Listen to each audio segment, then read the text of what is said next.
Gandang hapon po. Delayed ng konti. Excuse me. Maraming nahihirapan tayong mga estudyante, hindi maka-online. Yung mga nasa Bicol lalo na, wala pang kuryente hanggang ngayon. Gano'n din yung nasa Cagayan Valley, wala pang kuryente hanggang ngayon, ang dami. Ba't hindi naman tayo puwedeng tumigil kasi kailangan, at least kalahati pa ng klase nakaka-attend pa rin kahit paano. Paalala ko lang ha, ang deadline na examen ay mamaya. Nagbibiro lang ako. Deadline na examen kailan? Bukas. Bukas ng hating gabi. So, you have 18 hours, more or less. 18 hours from now, ha? So, pwede pa. Okay. Teka, binigay ko na ba sa inyo yung examen? Tingnan na natin. Share muna tayo, ha? Share ng screen.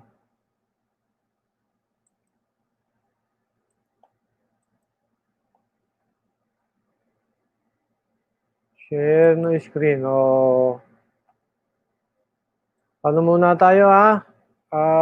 Attendance.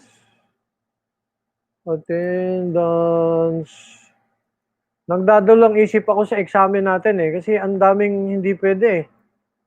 Ang dami talagang mga bata na offline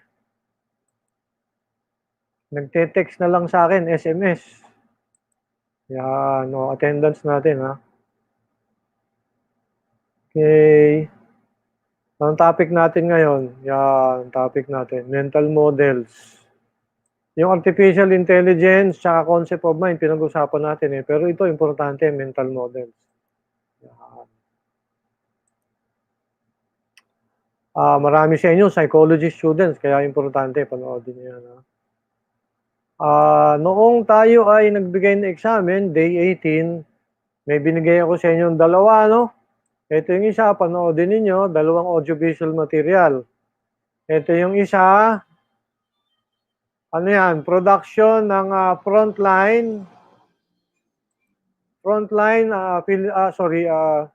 PBS, Public Broadcasting System ng United States. At saka ano pa yung isa? Yung isa naman, ito. Dalawa yan Yan. Ito naman, production ng Wired. Wired is a very important information technology magazine in the United States. Panoodin yan maganda yan. Yan. At itong mga audiovisual material na ito, malaking kinalaman doon sa usapan natin ng artificial intelligence at saka ngayon, mental models. Ito yung examen natin Tama ba? Ito. Yan. 1, 2, 3, 4, 5, 6, 7. Ang kailangan nyo lang sagutin, 3. May tanong ako. May tanong ba kayo tungkol sa examen? Sige nga. Ask lang po sana, meron po ba expected number of pages sa first examination? Wala. Wala po. Miss Vallejo, wala.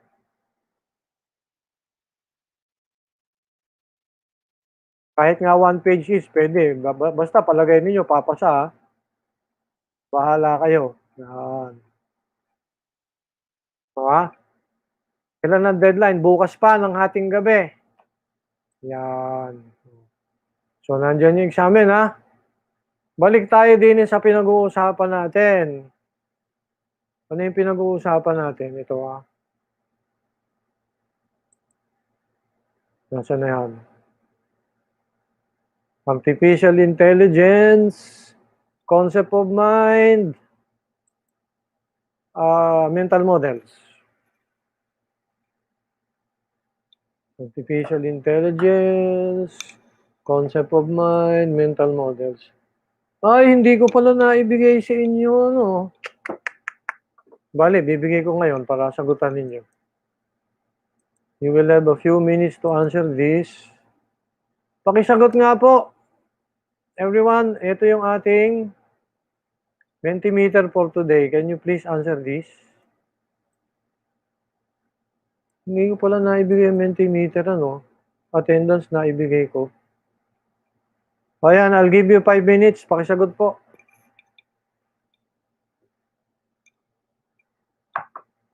Yun. 5 minutes po. Pakisagot.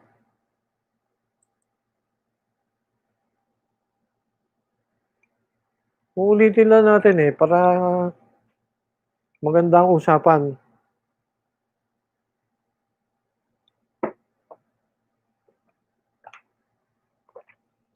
Machines can be intelligent. Ay. Na-configure ko ba to?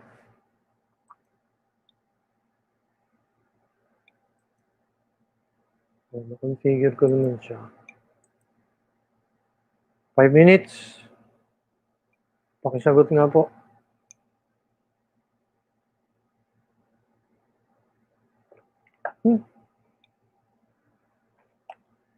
Mali yata ako nung binigay sa inyo. Meeting nga natin. Sorry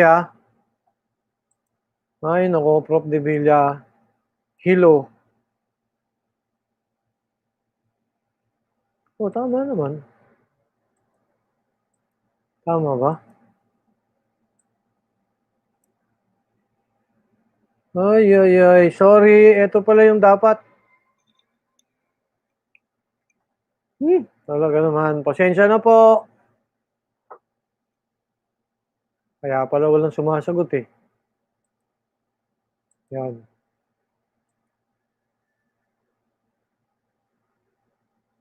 Sige nga, tingnan natin kung may sasagot.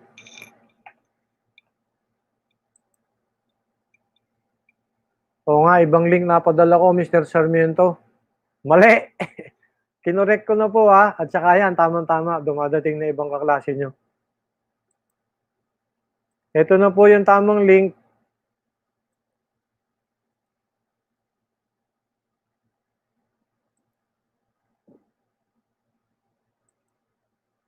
Yan.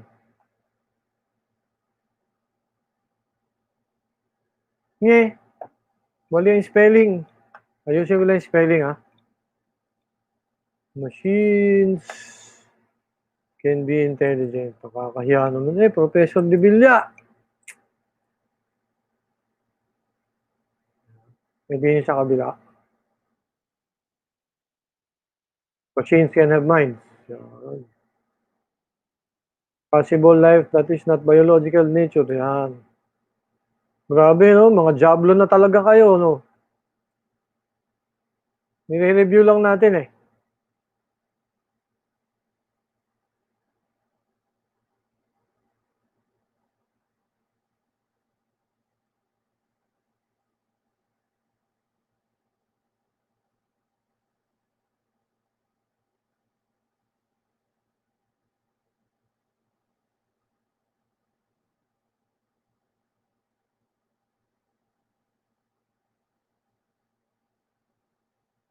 Okay, babalikan natin lahat yan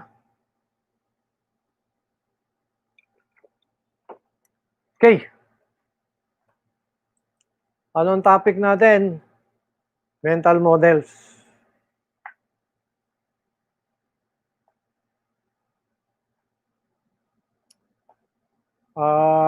Tanong. Dito tayo sa chat, Everyone, dito tayo sa chat. Tanong. Sino po ang have come across the term have come across before? Yung sabihin ng before this class.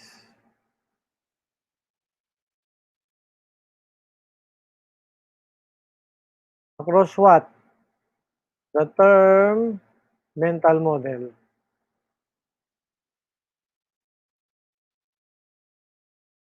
Sige nga. Anong tingin mo?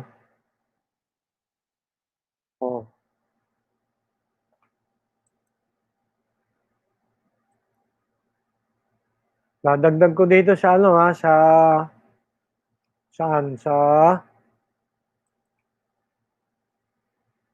Dadagdag ko dito sa Mentimeter natin. I have come across before this class the term mental model.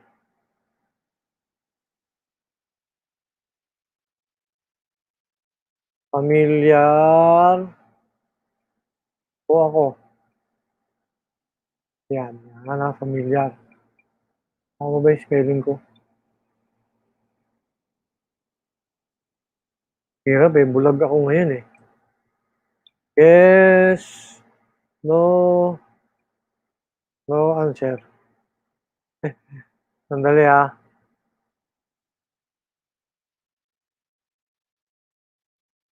Ayan, i-screen share ko ah. Yan, screen share. Sige nga. No. Sino pa?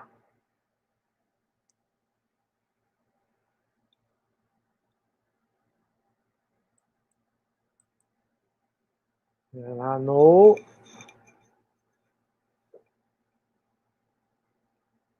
Di ba mga ano kayo, psychology majors? Marami sa inyo psychology majors eh. Teka, babalikan ko yung ating chat ha. May sumugot ba? Wala. Okay. Sige, nandito tayo sa... yan, 1 all. 1 all. Yung iba kaya?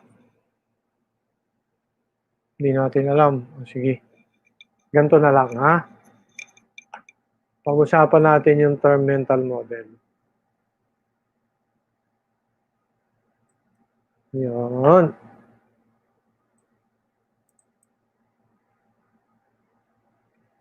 Paano ba ito i-play yan? Okay, a look at mental models. Maiksi lang to. Kung may time kayo, tingnan nyo itong libro na ito kung mahanap ninyo or mga comments about this book. Super Thinking. Written by Gabriel Weinberg and Lauren McCann. Sino ba si Gabriel Weinberg? Siya yung founder ng DuckDuckGo. Now, yung DuckDuckGo, ano na yan, ano bang tawag dyan? As a company sa Silicon Valley, ay, ano bang tawag doon? Ano na siya, unicorn. Ang sabihin ng unicorn, ay di, kumikita ng billion-billion. Yan. A unicorn is a company that is worth $1 billion or more. DuckDuckGo is a unicorn.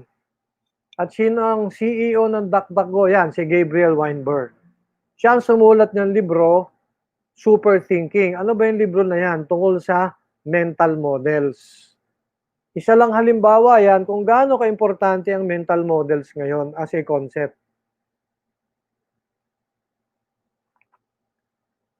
Merong yung libro na yan, ito, ay ano, may listahan ng what Weinberg calls mental models. Ito, 4 lamang sa klase ng mental models na inilista niya. Inverse thinking, filter bubble, echo chambers, Hanlon's razor, self-serving bias. Ano bang ibig sabihin? Pagka may sinabing, ay kasi ganyan ang mental model mo kaya hindi mo ako maintindihan. Now, why are you interested in mental models? Maraming ang sinagsasabi, every once in a while, sasabihin sa inyo, ay hindi mo ako maintindihan. Bakit? Kasi ang mental model mo ganyan therefore, dahil sa mental model mo, hindi mo makita ang aking gustong sabihin sa sinasabi ko ngayon sa'yo. Ganyan ang dating pag may sinasabi na, wow man, ano yung mental model mo? Parang ganun. Why are interest in mental models? Sabi nga ni Weinberg, is the difference between being a chef someone who can take ingredients and turn them into amazing dish without looking at a cookbook. And on the other hand, being a kind of cook who just knows how to follow a recipe. Yan. Mental model. Ano ba ang definition ng mental model? A mental model is an explanation of someone's thought process about how something works in the real world. Hindi ako may sabi niyan, ha? Ang may sabi niyan itong libro na to, ha? Yan. Yung libro na yan, ang may sabi niyan, ha? Yan. Anong sabi? A mental model is an explanation of someone's thought process about how something works in the real world. It is a representation of the surrounding world, the relationships of its various parts, and a person's intuitive perception about his or her own acts and their consequences. Mental models can help shape behavior and set an approach to solving problems, similar to a personal algorithm and doing tasks. Yan. Ngayon, nabanggit yung personal algorithm, ha? Balik tayo din sa ating usapan. Kung natatandaan ninyo, isa doon sa ating mga pinag-uusapan ay yung ipinakita ko dati na ito. Ano yung pinakita ko dati? Ito. Yan. Ano yan? Anong tawag dyan? Tree tableau. Ito. Halimbawa pa tree tableau. Kung natatandaan nyo yung logic ninyo, hopefully, yung argument, kagaya nitong argument, P implies Q, R implies S, P or R, therefore, Q or S, pag ginamitan ninyo ng ganito, anong tawag dyan? Tree tableau method na na-develop dahil na-develop yung shortcut method, na na-develop dahil na-develop yung natural deduction method, na na-develop dahil na-develop yung truth table method, and this is just one of the methods with which therefore you can analyze whether an argument is valid or invalid. Pag ginamitan ng tree tableau method, ito yung resulta. Yung resulta na yan, salamat dyan, ay posible therefore yung sinasabi nating circuit boards. But the point is, here is one example of a decision procedure. At ang sinasabi kanina, ito. Ano yung sinasabi kanina? Mental models can help shape a behavior and set an approach to solving problems. In other words, similar to a personal algorithm. Pag pinagsama-sama ninyo lahat ng decision procedures ninyo sa buong buhay ninyo in the form of tree tableau, so sabihin natin lahat ng decisions ng mundo na kaya ninyong gawin as a person, isulat ninyo in the form of a tree tableau. Pag sama-samahin nyo yan sa isang napakalaking microchip, kagaya ng microchip ng MacBook 2020 MacBook Pro M1, it contains the equivalent of 14 billion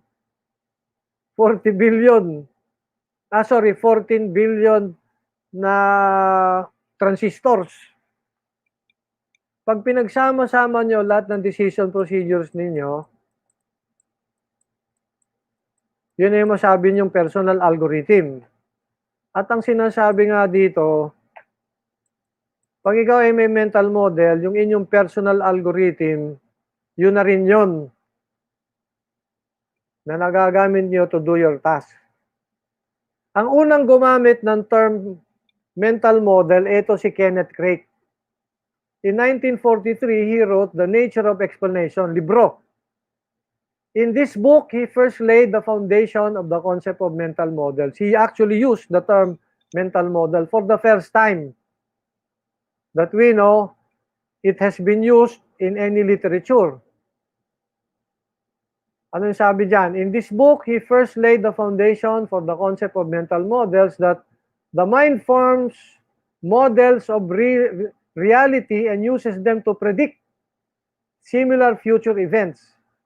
He was thus one of the earliest practitioners of what we call today cognitive science. At yan nga ang interest ninyo, di ba?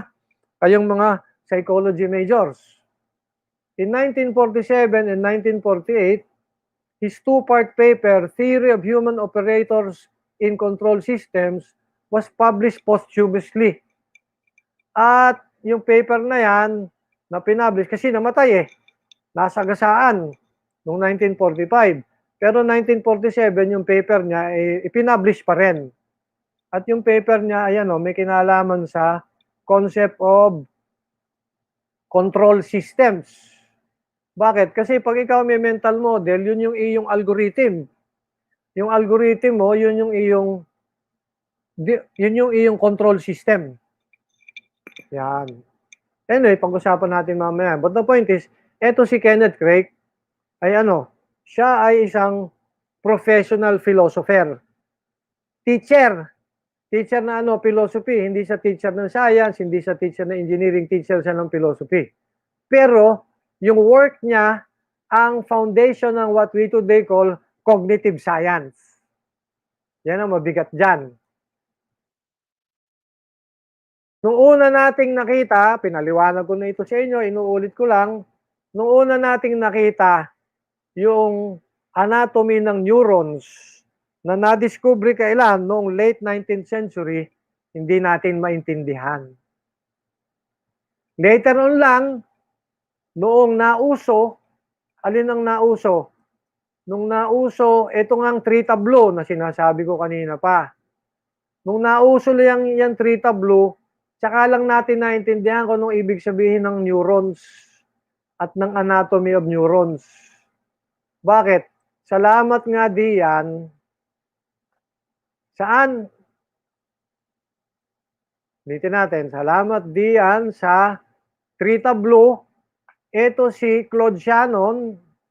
Nabanggit ko na yan last time. Ito si Claude Shannon, nakagawa ng pamamaraan para yung knowledge natin ng three tableau ma-convert into what? Into making what we today call, anong tawag dyan? Sandali erasing ko na itong ibang mga panggulo rito. Itong tawag dito natin na circuit boards. Etong mga circuit boards na ganito, yan ang later dinevelop to make the more sophisticated circuit boards na ginagamit natin. Halimbawa, ito. Yan. Ito. Ganyan ang circuit board ng ng inyong cellphone. Ngayon, yung circuit board ng cellphone ninyo, pag tiningnan nyo naman ito, ano yan? Ito yung microchip. Yung loob ng microchip, ganun din ang itsura, kagaya nung nandun sa circuit board, na galing dito sa original na formulation ni Claude Shannon noong 1930s ng circuit board. Itong circuit board na ganito, sinlakihan ng lamesa nung panahon una. Noong 1930s, sinlakihan ng coffee table. Pero pagdating ng 1990s, ganito na lang siya kaliit. Ganyan. Yung kinasabi ko kanina na circuit board ng microchip ng MacBook Pro 2020 naglalaman ng 14 billion equivalent ng ganitong tawag natin ay vacuum tubes or ganitong transistors. Na-imagine nyo, 14 billion transistors in a microchip this big. Yan. Ngayon, ito nga na paggamit ng yan, ang tawag natin dyan, three tableau method. Yan ang pinagmulan kung paano natin naisip na, kaya pala ganito ang structure ng neurons natin, kaya ganito. Ay kasi for networking, kasi every branch of your synapse, every branch, ito yung synapse. Every branch of your synapse, ito, connected to your dendritic trees, ito yung dendrites. Ito yung synapse. Yung connection ng inyong dendritic tree at saka ng synapses, yan ang networking na sinasabi na ginagamit natin ngayon ganito. Saan? Neural networking. Kaya tayo meron tinatag na machine learning. Yung machine learning natin ngayon, yan ang foundation ng artificial intelligence. Yung napanood nyo, kung pinanood nyo sabi ko sa inyo, panoodin nyo last meeting. Yung artificial intelligence, may capability na ng tawag natin machine learning. Galing yan sa understanding natin ng neural networking. Ito isang halimbawa kung paano ipinapaliwanag ang neural networking. Sa makatuwid, in some way, naiintindihan na natin kung bakit ganito ang itsura ng anatomy ng neurons. Yan. Anong kinalaman yan sa usapan natin ngayon? Ito nga po, si Kenneth Craig. Si Kenneth Craig, apparently, hindi pa nauuso yung neural networking sa information communication technology. Hindi pa nauuso yung artificial intelligence. Bakit? Kasi, tingnan nyo itong paper na ito, ha? Itong paper na ito, ni Alan Turing. 1950 ito Ayan 1950. October 1950. Ano yung paper na yan? Computing and Machine Intelligence. Diyan ang galing yung tawag natin ni Turing's Test. Pinag-usapan natin yan. Nung pinag-usapan natin yung Turing's Test, kung natatandaan ninyo, ito yung foundation niyan. Paper ni Alan Turing. Saan? Sa Mind Quarterly. Hindi nyo naiitanong, ewan ko kung nasabi ko sa inyo, yung Mind is a journal ng philosophy and psychology. Mostly philosophy. In fact, ang chief editor ng Mind as a quarterly noong 1950 ay sino? Si Gilbert Ryle. Sino si Gilbert Ryle? Kung natatandaan nyo, pinag-usapan natin yan, si Gilbert Ryle yung nagpauso nung ang tawag ay dispositional concept of mind. Natatandaan nyo ba? Nabanggit ko yan. Ano yung nabanggit ko? Dispositional concept of mind. Yun. Teka nga, tingnan natin. Natatandaan ko, binanggit ko yan Sabi nga natin, di ba? Yun. Sabi natin, to have a mind is what? Is to have some capacity to take in inputs, process these inputs, and generate some corresponding output. Ang tawag dyan, dispositional concept of mind. Ginawa yan para i-replace yung traditional concept of mind na ayaw na nga natin. Sabi natin, we need to reinvent. Ayaw na natin ng ganyang concept of mind. Bakit? Kasi that kind of concept of mind brings with it many contradictions. Maraming contradiction na dala-dala, bit-bit. Ayaw natin yan. At dahil nga ayaw natin yan, pinalitan natin ang dispositional concept of mind. Kailan pinablish itong libro on the dispositional concept of mind? Pinablish yan as a book 1949. Anong libro yan? The Concept of Mind. Sino nagsulat niyan? Si Gilbert Ryle. Gilbert Ryle. Kailan? 1949. 1949 niya sinulat The Concept of Mind. Sabi niya, we need to what? Reinvent the concept of mind. Bakit? Kasi the traditional concept of mind brings with it many, many contradictions. Yan. At nung na-reinvent, we have come up with, Gilbert Ryle has come up with what we today call the dispositional concept of mind. To say someone has a mind is to say someone has some capacity to take in inputs, process these inputs and generate some corresponding output. Pinag-usapan natin yan. Ewan kung natatandaan ninyo. Ano ngayon ang gusto nating sabihin? Una, itong paper ni Alan Turing giving us the Turing's test. Therefore, para malaman kung ang machine ay artificially intelligent, 1950 yan 1950. Ito namang libro ni Gilbert Ryle, The Concept of Mind, 1949 yan 1949. And yet,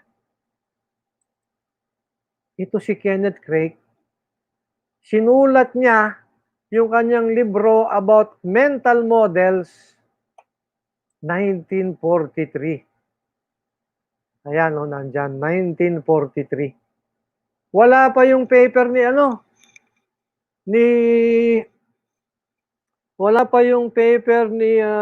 Gilbert Ryle on the concept of mind. Wala pa yung paper ni Alan Turing on artificial intelligence. In fact, 1943, hindi pa natatapos makumpleto ni Alan Turing yung Christopher. It was towards the end of 1943 natapos yung si Christopher, yung unang-unang computer known to mankind. Ito, 1943 na publish. Alam niyo po, pag magpa-publish kayo ng libro, kung sinabing 2020 na publish yung libro, ibig sabihin, isinabit yung libro 2019. In other words, bago ma-publish ang libro, more often than not, isang taon yan na pinag-aaralan. Sa makatuwid ang ibig sabihin, si Kenneth Clark, 1942 pa lang, pinag-iisipan na niya, may sinulat na siyang libro, manuscript pa lamang, on what mental models. At ito nga, si Kenneth Craig, kung hindi namatay, malamang-lamang marami pang contribution, kaso nasa gasaan But despite that, itong libro niyan, yan ang foundation ng what we today call cognitive science.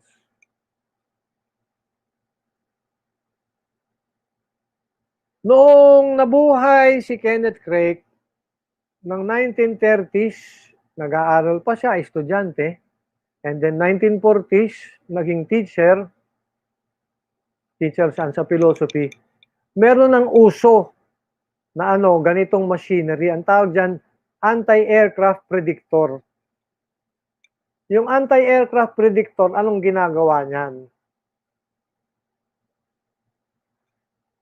Pakita natin na anti-aircraft predictor.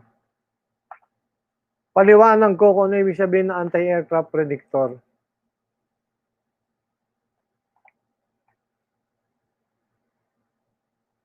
Medyo mahabang kwento May kinalaman kay Claude Shannon.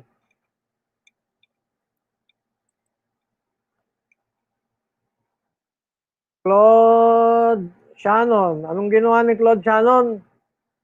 Inimbento niya yung pamamaraan ng what we today call paggawa ng circuit boards.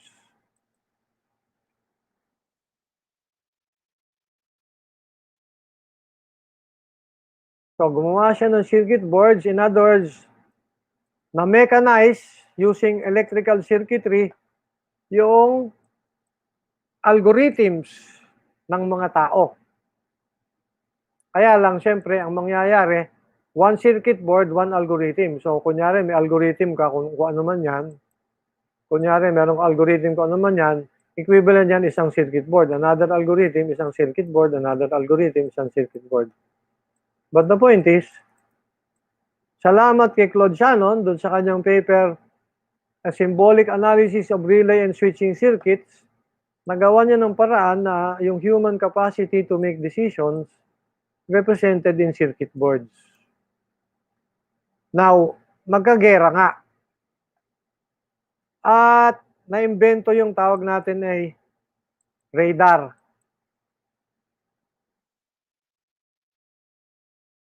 Radar. Yung radar ay well, kung hindi nyo naintindihan, pero palagay ko dapat alam nyo to Meron kang antena. Pwedeng ganyan ang itsura ng antena mo.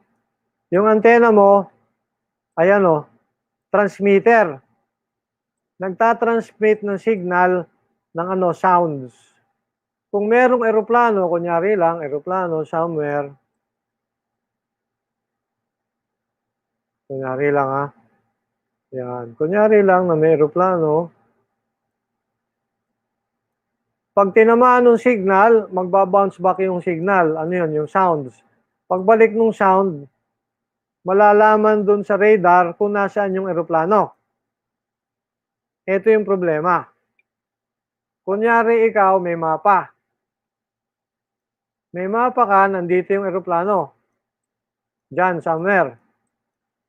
Ngayon, nandyan yung eroplano, given your map, ito yung inyong istasyon. Pag nalaman ng radar mo, nandyan yung eroplano, syempre mabilis, padating ng padating. Ito yung problema. Kasi choppy ang signals ng ano ng radar. 1 minute nandito siya, another minute nandito siya, another minute nandito siya. Kailangang makalculate kung anong oras dadating yung eroplano rito para mabomba. Kunyari lang bomber yan, yung inyong istasyon. Yun yung big problem. At to solve the problem, gumawa sila ng system, kung ano man yan, na input-output system. May input, may output. Meron kang integrated circuit or electrical representation ng iyong algorithm. Ano yung algorithm mo? To calculate kailan dadating yung eroplano. Kasi kung nandito yung eroplano, kinakalculate, kung human ang magkakalculate, baka dumating na yung eroplano, nabomba na kayo, hindi nyo pa natatapos yung calculation eh. So kung meron ka integrated circuit, i-input mo yung data ng radar, mag-output, sa ganitong oras dadating yung eroplano. Yun ang trabaho nung ganitong machinery, anti-aircraft predictor. Bakit? Kasi kung meron kang anti-aircraft, ganyan, na gagamitin mo, masyadong mabilis yung eroplano eh. Pag masyadong mabilis yung eroplano, ang hirap sundan ng mata ng tao. Pero kung meron kang predictor, yan. Anong mangyari? Mapipredict ng anti-aircraft na kanyon o machine gun mo kung saan pupunta yung eroplano, matatamaan mo. Yun ang value ng anti-aircraft predictor.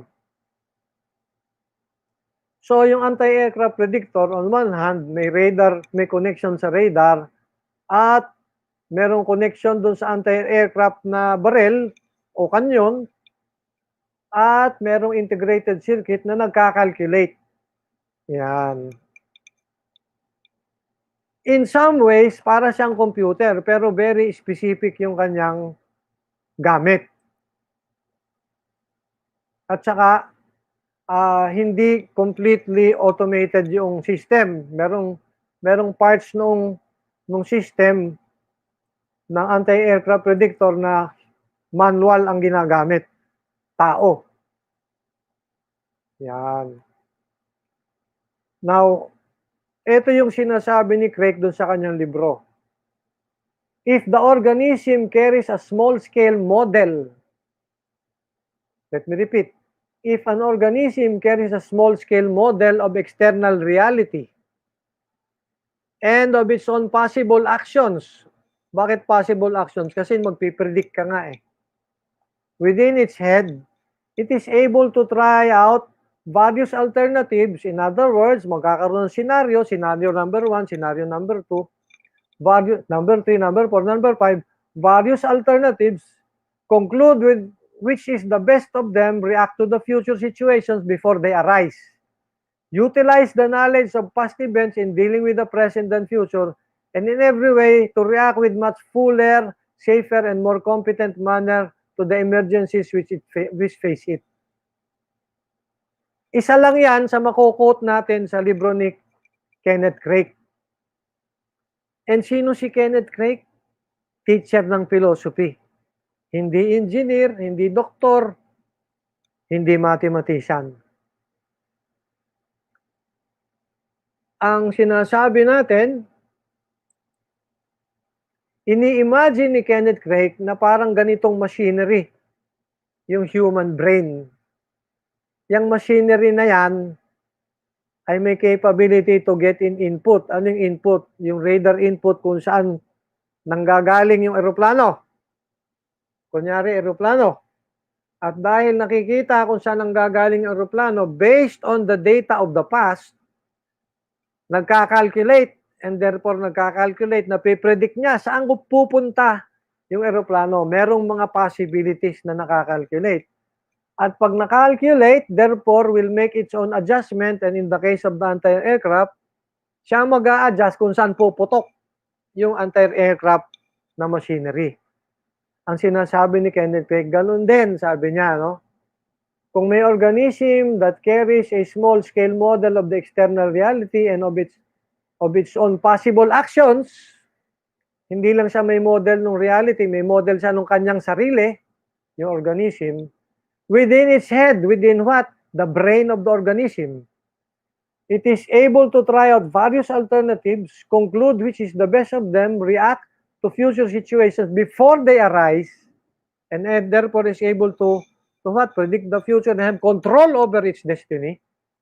Ma-utilize niya yung knowledge of the past events in dealing with the present and future, and in every way to react with a much more fuller, safer, and more competent manner to the emergencies which face it. Yang sinasabi ko rito, makikita nyo, indicated na dyan yung sinasabi nga ni Kenneth Craig, what a mental model is. Ito sa kaliwa, sino yan? Si Alan Turing. Ito sa gitna, sino yan? Si Claude Shannon. Ito sa kanan, sino yan? Si Hinton. Si Alan Turing umimbento ng computer. Yung nasa gitna, si Claude Shannon, siya umimbento ng information theory.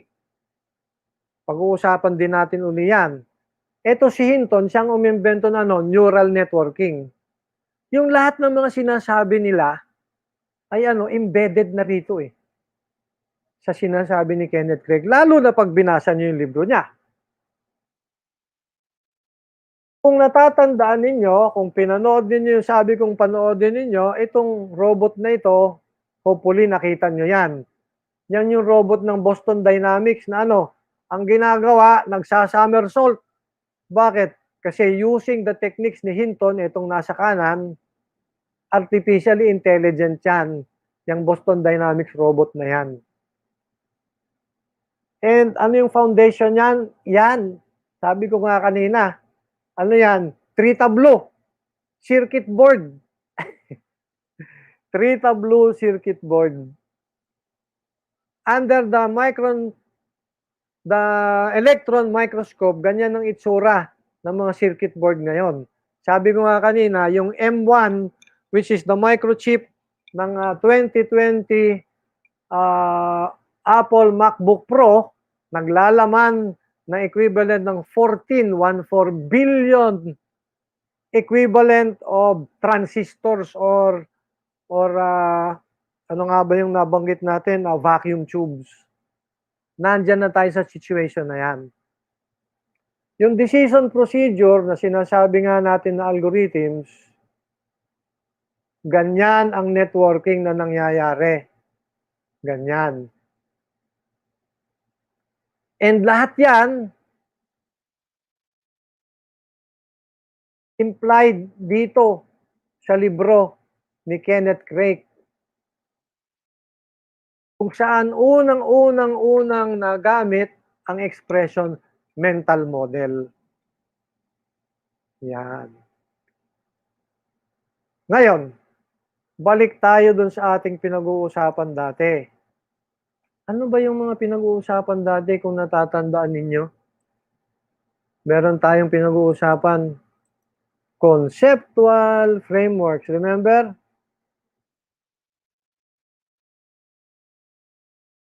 Ano pa? Meron tayong pinag-uusapan, theoretical frameworks. So, meron tayong pinag-uusapan, paradigms. Yan. And ngayon, idagdag natin mental model.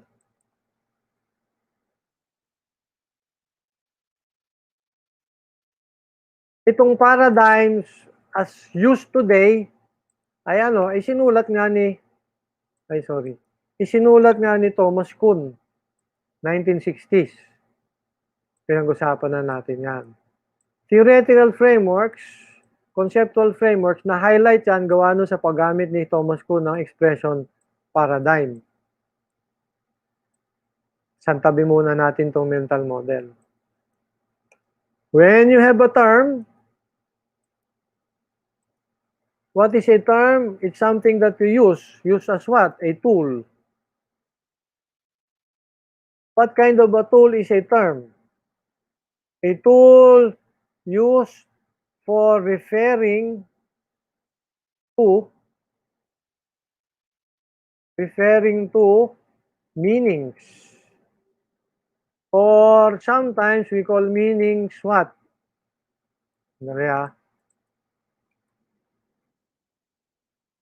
What's a term? Is a tool used for referring to something. What do we refer to? We call them meanings. Yan. Sometimes we call meanings, we call them ideas. Yan. Sometimes we call ideas, we call them concepts. Kagaya concept of mind. Remember, pinag-usapan natin yan.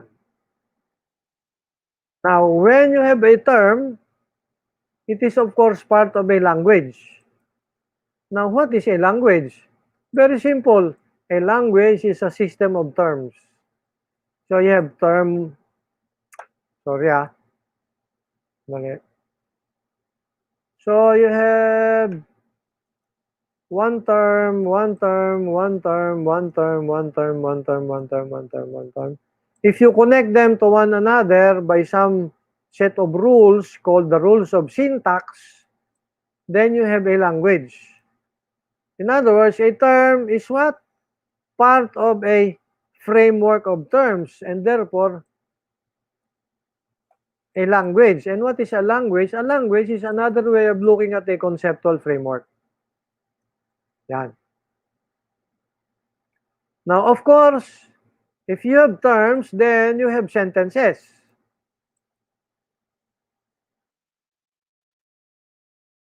Usapan na natin to, inuulit ko lang. And if you have sentences, then you can imagine a system of sentences, or if you like, a system of theories or rules or principles, like the principles of Newtonian physics, or the principles of relativistic physics, or the principles of quantum physics, and there are many principles involved for all the systems. Then you have what we call a theoretical framework. Yan. So, in another way of putting it, ano nangyari dito?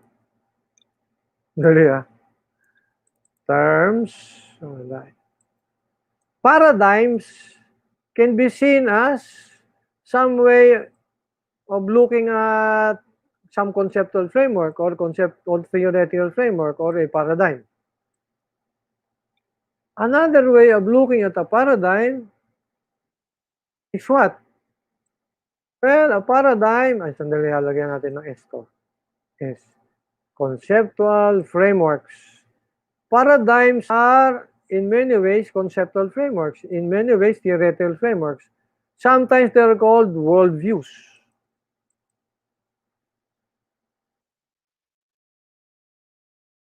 Yan. Anong worldview? Meron ka.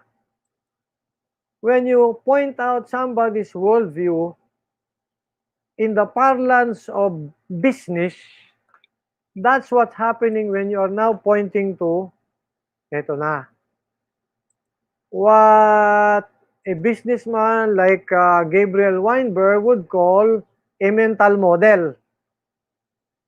Ang sinasabi ni Weinberg,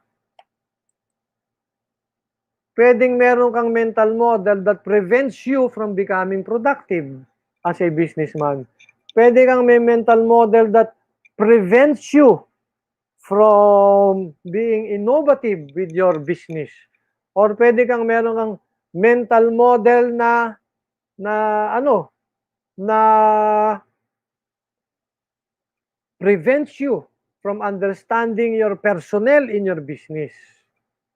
Yan. At sinabi niya, maraming klase ng ganitong quote-unquote mental models that prevents business people from becoming productive. Kaya biglang sabi ng mga business, ay putay na, basahin nga natin yung libro yan. Naku, bilyon ang kinita nitong si, bilyonaryo na nga, kumita pa ng, hindi naman bilyon, kumita pa ng $1,000,000 doon sa kanyang libro, Super Thinking. Pero sa totoo lang, itong mga pinagbababanggit niya, halimbawa, one example, inverse thinking, filter bubble, echo chambers, Hanlon's ratio, self-serving biases, ay very myopic view of what really a mental model is.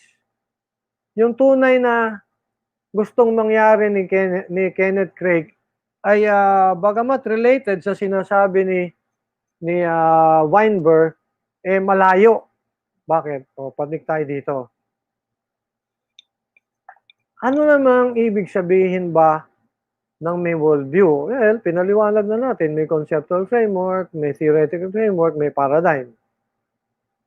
Ito ngayon, medyo naiiba si Kenneth Craig. Bakit? Kasi, para kay Kenneth Craig, a mental model has physical attributes.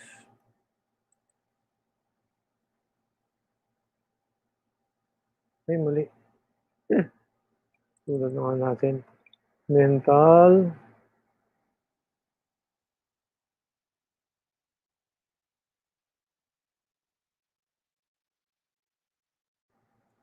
ang paliwanag ni Kenneth Craig, in some physical way,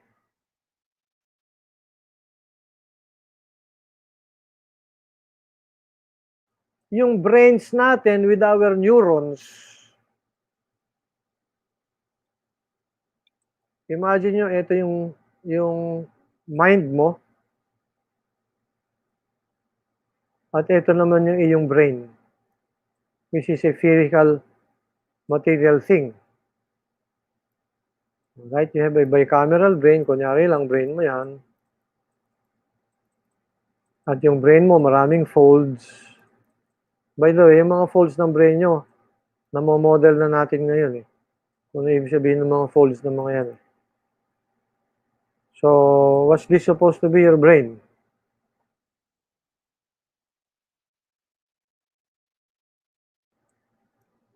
And what's this supposed to be? Well, a representation of, say, your theoretical framework or your worldview.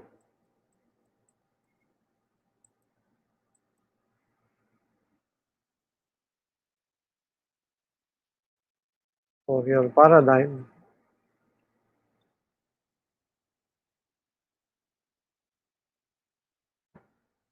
When we talk of worldviews or paradigms or theoretical frameworks or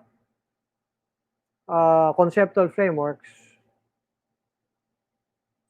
more often than not, we say, well, these are mental entities. Although when we say mental, they are not physical.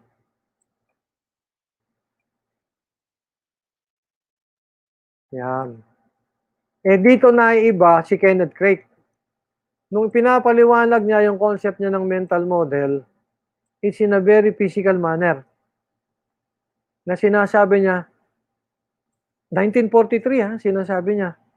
Sabi niya, ang tingin ko, yung brains natin somehow are able to come up with representations in some physical form of reality and even of itself. What do you mean itself? The very brain itself has some representation of itself as a physical material entity. Ganyan kaiba yung concept ng mental model ni Kenneth Craig. it actually presupposes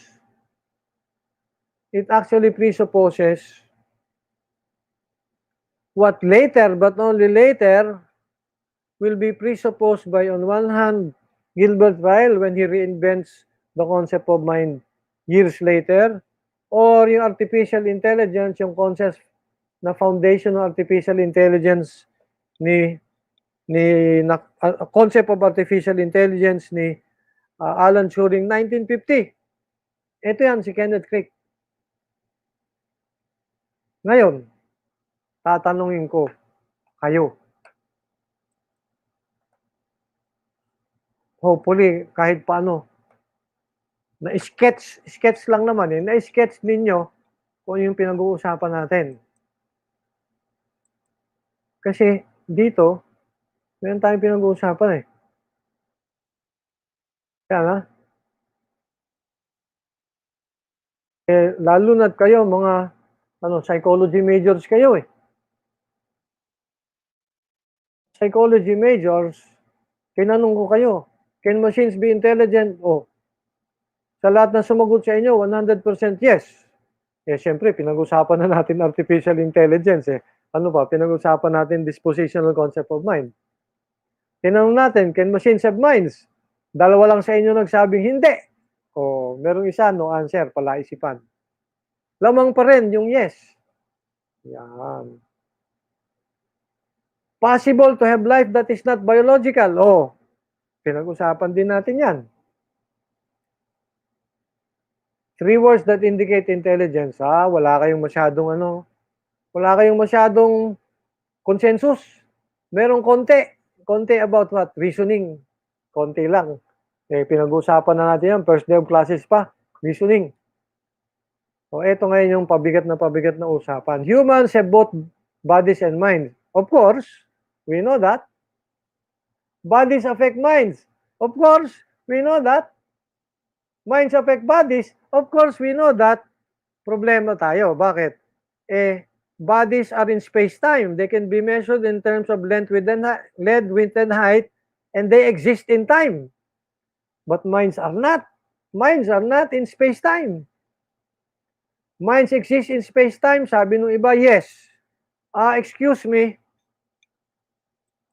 Ulitin nga natin.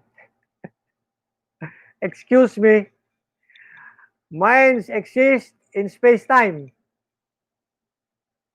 Do you ever say, my mind is 2 by 3 by 4?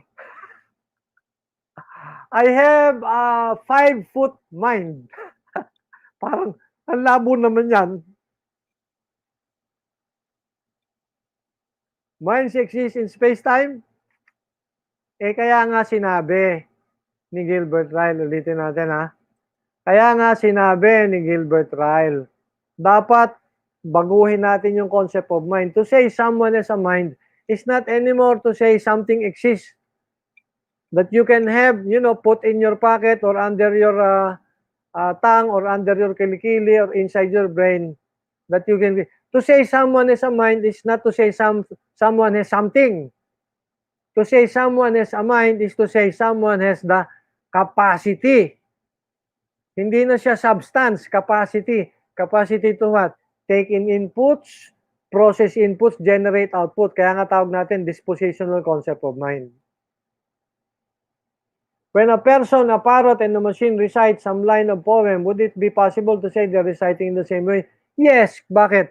Kasi to say someone has a mind is to say someone has the capacity to take in inputs, process input, generate output. A machine can take in input, process input, generate output. A parrot can take in input, process input, generate output. Of course, the same person. The same with the person. So may nakita kang pumasok doon sa pinto. Anong sabi ng parrot? May tao, may tao, may tao. Kasi may input doon sa mata, may process doon sa kanyang brain, and then nag-output doon sa kanyang dila at sa kanyang bibig o beak. Ganon din sa tao. Ganon din ang machine. Meron siyang sensor. Dahil doon sa sensor, may input. Yung input, pinrocess ng ng microchip. No process ng microchip, nag-output doon sa speaker, may lumabas na announcement, may tao, may tao, may tao.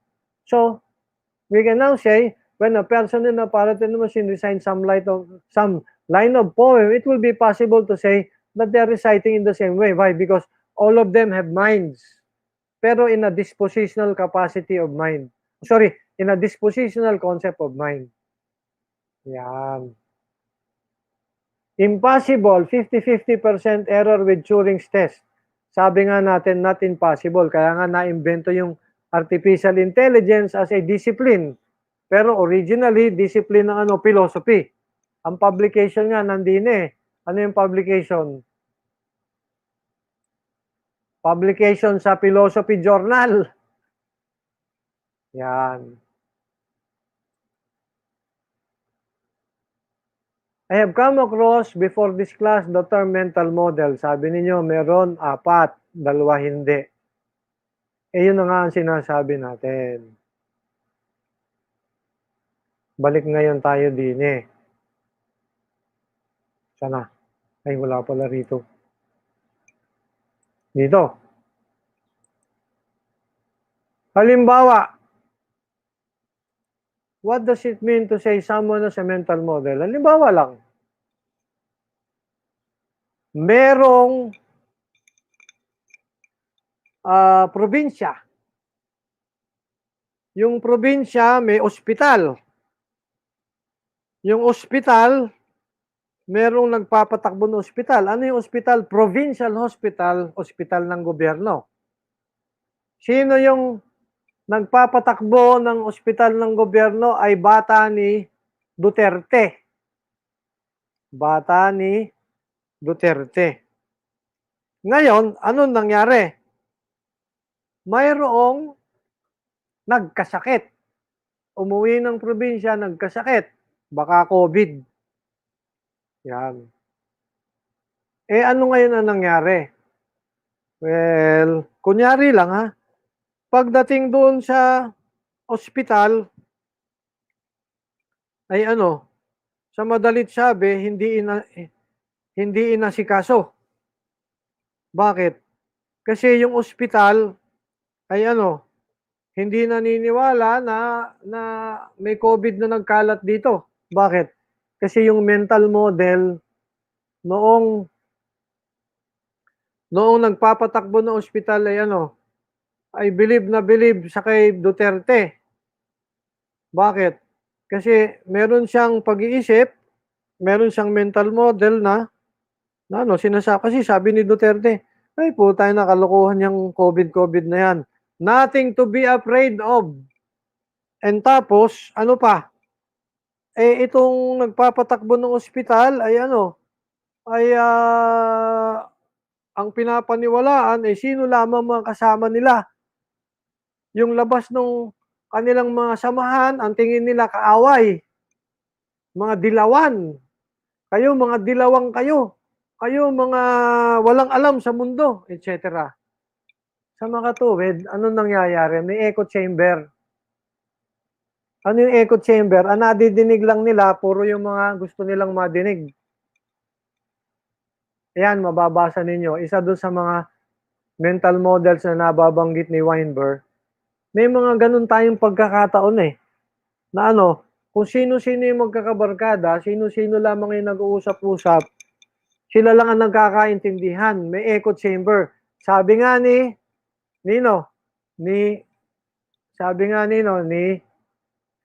Thomas Kuhn, natatandaan? Yan. Di ba, natatandaan? Sabi ni Thomas Kuhn, yung ating mga world views, yung ating mga paradigms, may kanyang unique language, may kanyang unique meanings for the terms. So that between proponents of competing paradigms, nagkakaroon ng miscommunication. In fact, there is no communication between them. Sabi nga ni Thomas Kuhn, merong incommensurability. Another way of looking at a mental model, given paliwanag dito ni Weinberg, is to look at a mental model in the form of some echo chamber. Echo chamber model. And Isa lang halimbawa yan kung paano nagagamit yung concept ng mental model. Pero kung ano man yan, ito yung tanong eh. Ano yung tanong? Tama ba na pag sinabi mong mental model, you're talking of a physical form of some paradigm or some worldview? Hindi siya mental, hindi siya not physical, siya ay in a very physical way. Kasi ganun ang gustong sabihin ni Kenneth Craig. Sabi ni Kenneth Craig, sometime in the future, nasa na yun, ito. Doon sa libro niya, although hindi natin nababasa dito, sa libro ni Kenneth Craig, sinasabi niya, sometime in the future, we'll be able to understand how brain matter works. In a way, how this kind of machines work. These kinds of machines work in the way brain neurons. Nasaan na yun? Meron akong, ito. In the way brain neurons connect to one another, like electrical circuits connect to one another. Yun ang sinasabi ni Kenneth Craig eh. And guess what? Doon sa sinasabi niyang ganyan, ay marami ng advances yung cognitive science. Papadala ko na lang sa inyo ito ha. Meron halimbawa ito, sa Corpus Christi College ng University of Cambridge. Cambridge yan ha. O tayo na, one of the best universities in the whole world. Corpus Christi College, one of the best institutions ng psychology and philosophy and mathematics ng buong mundo. At ito, pinapaliwanag niya yung mga sinasabi ni Kenneth Craig. Sabi niya doon sa isang part ng libro niya, the main aim of the chapter is to extract 3 insights from the mid-20th century Cambridge psychologist, philosopher, control theorist Kenneth Craig. Anong sinasabi niya? 1, an account of mental representation in terms of idealized models in the brain, meaning to say physical brain, that share abstract structure which target domains of the body and the world. An appreciation of prediction as the core function of such models, and a regulatory, another cybernetic understanding of the brain function. Cybernetics, hindi pa natin napapag-usapan pero papag-usapan natin yan. For the moment, I will just assign to you kasi medyo naubusan na ako oras eh. Basahin nyo to Ito. Itong mga sinasabi dito sa essay na ito. Hindi naman napakahirap intindihin ito. Kasi may background na kayo. Ibibigay ko sa inyo ito, Ito, tingnan natin. Control, copy. Sige na nga, ibigay ko na sa inyo ngayon. Baka makakalimutan ko pa Lagay natin dito, Dito natin ilalagay sa, yan, topic. Edit natin to, edit. In-edit ko, ilalagay ko dito, basahin nyo to. Paper nino, di Dan Williams.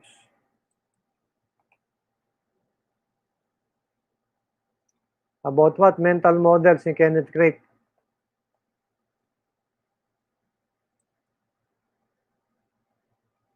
Sino nga itong si Kenneth Craig? He was born in Edinburgh, Scotland. The son of James Craig, a solicitor. Family lived, etc. During Second World War, he served in the firefighting sections of the civil defense. So nandun siya, wala siya sa front, nandun siya sa England. Yan. Together with Gordon Butler, isa siya sa gumawa ng simulators ng Royal Air Force. Yan.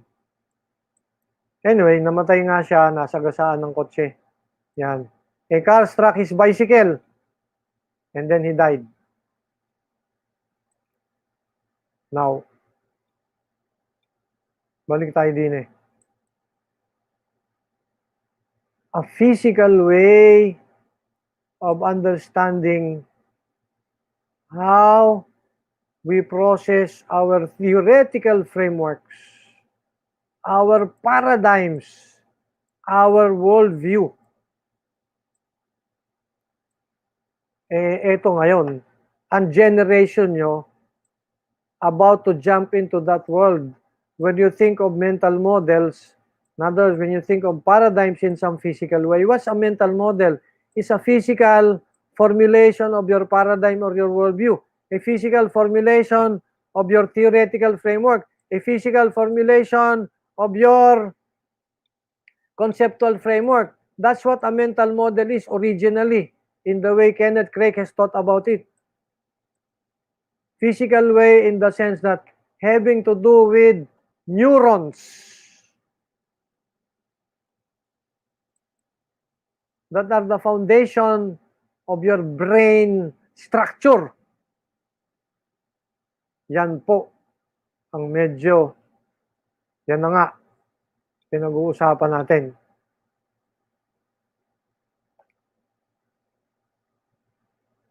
Medyo bitin ang usapan natin kasi hindi natin napag-usapan yung cybernetics eh. Pero, let me just tell you about it. Pag-uusapan natin, naubusan na nga tayong oras. Let me just tell you about it. Kung natatandaan ninyo, isa sa pinag-usapan natin, salamat kay Claude Shannon, papaalala ko lang ito, Claude Shannon, meron tayong circuit boards. Pero, hindi yan lamang ang contribution ni Claude Shannon. Si Claude Shannon may isa pang contribution.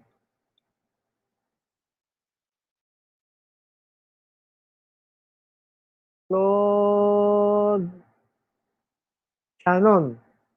Ano pa isang contribution niya? Information theory. Huwag na nating pahabain ha, ito. Information theory studies the quantification, storage, communication information. Of communication of information. It was originally proposed by Claude Shannon in 1948. Ulitin natin ha. 1948. Many years after noong sinulat ni Kenneth Craig yung libro niya. 1948. Fundamental limits of signal processing, etc. A mathematical theory of communication. Well, cut the story short. Ang sinasabi natin, may isa pang, ay hindi ko pala na-share o ito. Kainis naman no. Claude Shannon, information theory. Information theory studies the quantification, storage, and communication of information. It was originally proposed by Claude Shannon in 1948 to find fundamental limits on signal processing and communication operations such as data compression in a landmark paper entitled A Mathematical Theory of Communication. Yang paper na yan, Mathematical Theory of Communication, yan ang foundation ng tinatawag natin ngayong information theory. Sino yung nag-propose niyang information theory? Si Claude Shannon. Now, salamat dun sa information theory, nagkaroon tayo ng expression ng, you remember, pinag-usapan natin to expression ng entropy. Second law of thermodynamics, expression of entropy, second law of thermodynamics in the form of information theory. Hindi chemistry, hindi physics, ang paliwanag ngayon about entropy ay in the form of information, in the form of information theory. Energy, in other words, can be expressed in the form of information. Paano nangyari yun? Energy can now be expressed in the form of, let me repeat, information. Anong sabi ko last nag-usap tayo? Yung boundary between physics, chemistry, nawala na. Matagal nang alam natin. more than 100 years ago. Ngayon, yung boundary ng physical, natural space, at saka cyberspace, nawala. Naghalo ang physical, natural space sa cyberspace. Pag naghalo yan, yan ang mundo nino. Yan ho ang mundo ni Kenneth Craig. Kaya niya nasasabi na pag nag-usap kayo ng mental model, physical yan. Bakit? Kasi para sa kanya, physical, natural space, at saka cyberspace, naghalo na yan. Sinabi niya yan, 1943. Bago pa nauso yung information theory, 1948, na nandun sa paper ni Claude Shannon. Sa mga katuwid, ang mundo ninyo ngayon, bilang mga estudyante ng Philosophy of Science, ay hindi ko na naman na-share. Ito po, yung mundo ni Kenneth Craig, ulitin natin, yan. Ay yung mundo ni Kenneth Craig, na sinasabi niya, ay nagsasama na ang physical, natural space sa cyberspace. Kaya niya nasasabi na yung mental models na nabanggit natin kanina ay physical. Yung paradigm ay physical. Yung worldview ay physical. Kasi para sa kanya, yung physical at cyberspace, magkahalo na eh. Pero sinasabi niya yan, bago pa nauso yung information theory ni Claude Shannon. Finally, itong sinasabi ko. Ang mundo ninyo, bilang mga students ng Philosophy of Science, ay mundo na ibinigay sa inyo ni Claude Shannon, ni Alan Turing, ni Kenneth Craig, at ni Gilbert Ryle. Claude Shannon of the 1935 master's thesis and Claude Shannon of the 1948 information theory paper. Alan Turing of the Universal Machine paper of the 1930s and the Christopher Turing machine of the 1943s, over the 1940s. And Gilbert Ryle of the 1940s, the concept of mind. And now, dinagdag ko pa, si Kenneth Craig of the 1940s. In that single generation, what you are now seeing is a very different world.